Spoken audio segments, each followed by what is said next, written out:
Imam Ahmad bin Hanbal dalam keadaan susah payahnya ekonomi dia, ketika beliau berbekam, beliau memberikan harta sekian dinar.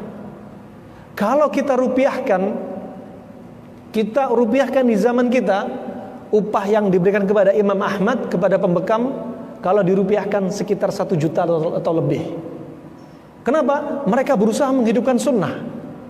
Ya, bukan berarti seperti sebagian orang mengharamkan upah bekam. Upah bekam diharamkan. Gak ada dalil yang mengharamkan. Ya, gak ada dalil yang mengharamkan. Seandainya dalil kasbul hajjam khabith, mengambil upah bekam itu buruk. Apakah buruk berarti haram? Di sini bukan haram. Rasulullah memberikan upah, Imam Ahmad memberikan upah.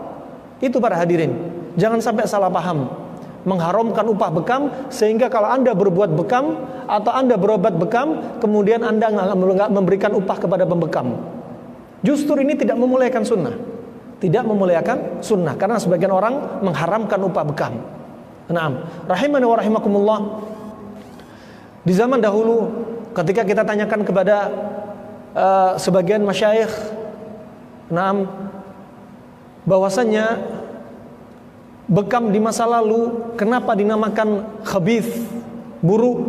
Karena di masa lalu orang membekam itu menggunakan tanduk sapi. Setelah diisap dengan tanduk, kemudian ujung tanduk yang sudah dilubangi ini ditutup dengan sesuatu untuk menutup sehingga hawanya menyedot kulit. Kemudian beberapa menit kemudian dilepas, disayat. Masa lalu disayat dengan pisau atau pedang. Ya, setelah disayat diisap lagi. Ketika itulah darah keluar. Ketika diisap darah keluar, terkadang darah penyakit itu masuk kepada mulutnya pembekam. Sehingga apa?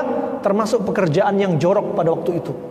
Pekerjaan yang buruk. Kenapa? Sampai pembekamnya masuk menelan darah penyakit dalam tenggorokannya. Sehingga dikatakan pula ketika hadis Rasulullah, aftaral hajim wal mahjum, batallah puasa orang yang dibekam dan pembekam. Kenapa?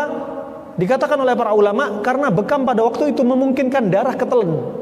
Kedua, karena sayatan yang sangat besar dari pedang atau pisau membuat darah keluar banyak sehingga banyak orang pingsan, lemes, sehingga membatalkan puasanya.